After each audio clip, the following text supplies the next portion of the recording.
Hi, இது RX tuning point. இது RX 100 G2 cylinder, sleeve cylinder. இந்த சிலிண்டரில் பைக் வந்து கம்ப்ளைண்ட் என்னென்னா பிக்கப் இல்லை. அதாவது குயிக்காக ஆக்சிலேஷன் கொடுக்கும்போது வண்டி moving, total response completely down. Quick acceleration கொடுக்கும்போது இல்லைனா ஸ்லோவாக ஆக்சிலேஷன் கொடுத்தாலும் வண்டி ஸ்லோவாக தான் போகும். ஒரு சடனான பவர் கிடைக்கிறதில்ல. அப்போது கஸ்டமர் நம்மள்ட்ட சொன்ன கம்ப்ளைண்ட் சேம், பிக்கப்பே இல்லை. ஸோ அதுக்கப்புறம் நம்ம சைடு டைரெக்டாக சிலிண்டர் செக் பண்ணிடலாம் அப்படின்ட்டு செக் பண்ணோம். சிலிண்டர் ஃபுல்லாக ரிமூவ் பண்ணலை, ஹெட்டை மட்டும் ரிமூவ் பண்ணிவிட்டு நமக்கு செக் பண்ணும்போது ஸ்லீவ் சிலிண்டர் அப்படின்ட்டு நம்மளால் ஐடென்டிஃபை பண்ண முடியும். ஐடென்டிஃபை பண்ணதுக்கப்புறம் ஸ்லீவில் உள்ள கரெக்ஷன்ஸ் எல்லாம் பண்ணோம். அதாவது ஆல்ரெடி ஒரிஜினல் ஸ்லீவ் இருக்கும், அந்த ஸ்லீவுக்கு மேலே தான் அடுத்த ஸ்லீவ் வந்து ஒரு லெவல் கிளியர் பண்ணிவிட்டு அடுத்த ஸ்லீவ் இன்சர்ட் பண்ணுவாங்க. இன்சர்ட் பண்ணதுக்கப்புறம் ஆல்ரெடி இருக்கக்கூடிய போர்ட் ஹோல்ஸ் எல்லாம் இருக்குல்ல, அந்த ஹோல்ஸும் புது ஸ்லீவ் இறக்குன ஹோல்ஸும் அக்யூரேட்டாக மேட்ச் ஆகணும். ஸோ அந்த மேட்சிங்கில் சின்ன சின்ன டிஃப்ரென்ஸ் இருந்துச்சு. அது மெயினான டிஃப்ரென்ஸ் இருந்தது பூஸ்ட் போர்ட்டுன்னு சொல்லுவாங்க. அதாவது நமக்கு பெட்ரோல் வருதில்ல உள்ள ரீட் வால்விலிருந்து வரக்கூடிய ஃப்ளோவில் இது ஒன் சைடு லெஃப்ட் சைடு, இது ரைட் சைடு, 2 ஹோல் இருக்கும். அந்த ஹோல் ஆல்மோஸ்ட் ஃபைன் தான், இதுவும் நம்ம கரெக்ஷன் பண்ணியிருக்கோம் சிலிண்டருக்குள்ளே. மெயினானது பூஸ்ட் போர்ட் சொல்லுவாங்க. Boost port or auxiliary port அப்படின்னு சொல்லுவாங்க. இந்த போர்ட்டில் உள்ள எட்ஜஸ் வந்து கரெக்டாக இல்லை, எட்ஜஸ் கரெக்ஷன் கம்ப்ளீட்டாக இல்லை. அதாவது வரக்கூடிய ஃப்ளோ ஃபுல் பிளாக்கேஜ் ஆகிற மாதிரி இருந்துச்சு. ஸோ அந்த ஃப்ளோவும் நம்ம கரெக்ஷன் பண்ணியிருக்கோம். இந்த ஆங்கிள் ஓகே, இந்த ஆங்கிளும் கரெக்ஷன் பண்ணோம், இந்த ஆங்கிள் கரெக்ஷன் பண்ணியிருக்கோம். அப்புறம் இதோட எட்ஜஸ், இந்த 2 எட்ஜஸ் ஃபுல்லும் கரெக்ஷன் பண்ணியிருக்கோம். தென் அகெயின் ட்ரான்ஸ்ஃபர் போர்ட் சொல்லுவாங்க. ட்ரான்ஸ்ஃபர் போர்ட் பார்த்திங்கன்னா மொத்தம் 4 போர்ட் இருக்கும். 1 2 3 4 4 ட்ரான்ஸ்ஃபர் போர்ட். அதோட எட்ஜஸ் எல்லாமே கரெக்ஷன் பண்ணியிருக்கோம். அகெயின் இது மைல்டு கரெக்ஷன் மட்டும்தான் நம்ம பண்ண முடியும்.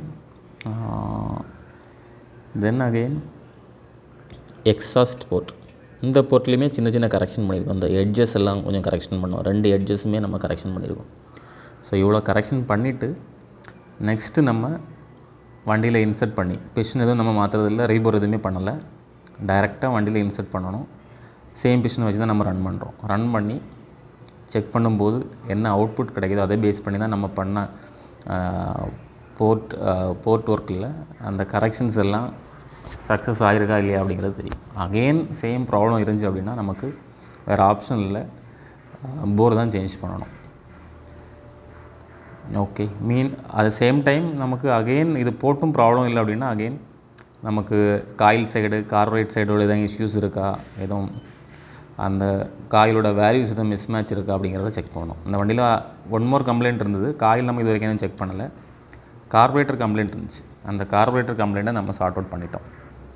ஓகே, ஸோ இது கூட நான் ஒரு இன்ஃபர்மேஷன் ஷேர் பண்ணுறேன். ஸ்லீவ் சிலிண்டர்னு எப்படி கண்டுபிடிக்காது அப்படின்னா, இந்த சிலிண்டர் இருக்குல்ல, ரீபோர் பண்ணதுக்கப்புறம், நாட் ரீபோர் இல்லை, அந்த ஸ்லீவ் பண்ணதுக்கப்புறம் இதில் ஒரு லைன் தெரியும். அந்த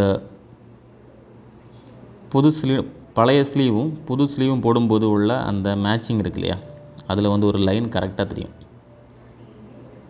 இதில் உங்களுக்கு தெரியும்னு நினைக்கிறேன். பழைய ஸ்லீவும் புது ஸ்லீவுக்கும் உள்ள ஒரு சின்ன ஒரு டிஃப்ரென்ஸ் பார்க்க முடியும். சில போரில் நம்ம கண்டுபிடிக்க முடியாது, மைனராக இருக்கும். இந்த லைனில் ஒரு லைன் தெரியுது. ஓகே, அது ஒரு விஷயம், அதை வச்சும் கண்டுபிடிக்கலாம். அப்புறம் இன்னொரு விஷயம், நமக்கு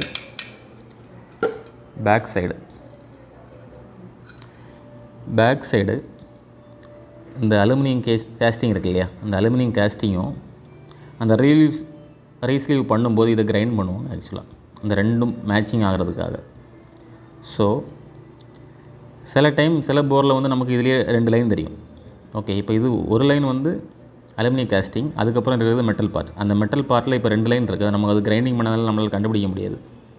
இப்போ இது அவங்க கிரைண்டிங் பண்ணல ஸ்டாக் ஸ்லீவ் அப்படின்னா, இந்த மெட்டலில் இந்த அலுமினியம் கேஸ்டிங் இருக்குல்ல, இந்த அலுமினியம் கேஸ்டிங் கொஞ்சம் அந்த மெட்டல் சைட்லேயே கொஞ்சம் டச் ஆகி வரும். இது கரெக்டாக ரவுண்டாக இருக்காது.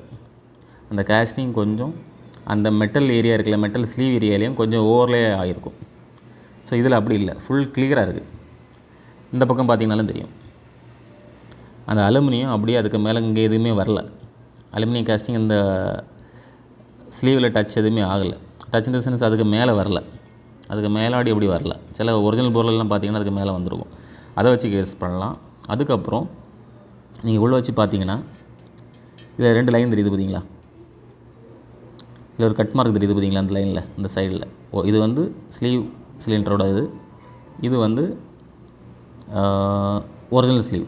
அதில் அந்த லைன் தெரியும், ரெண்டுக்குமே இந்த டிஃப்ரென்ஸ் தெரியும். இதுவே அக்யூரேட்டாக அந்த போர்ட்டிங்கில் அந்த போர்ட்டு கரெக்ஷன் பண்ணாங்க அப்படின்னா ஸ்லீவ் சிலிண்டர்னு கண்டுபிடிக்கவே முடியாது. ஆனால் இந்த கிரைண்டிங் வச்சு கண்டுபிடிக்கலாம். இந்த இதில் பண்ணியிருக்கக்கூடிய கிரைண்டிங் வச்சு நம்ம ஈஸியாக கண்டுபிடிக்கலாம். RX 100ல் மட்டும்தான் நமக்கு கொஞ்சம் டிஃபிகல்ட்டி இருக்கும் ஸ்லீவ் சிலிண்டரா அப்படின்னு கண்டுபிடிக்கிறது. ஆனால் 135ல் நமக்கு ஈஸியாக கண்டுபிடிக்கலாம். Okay, thank you.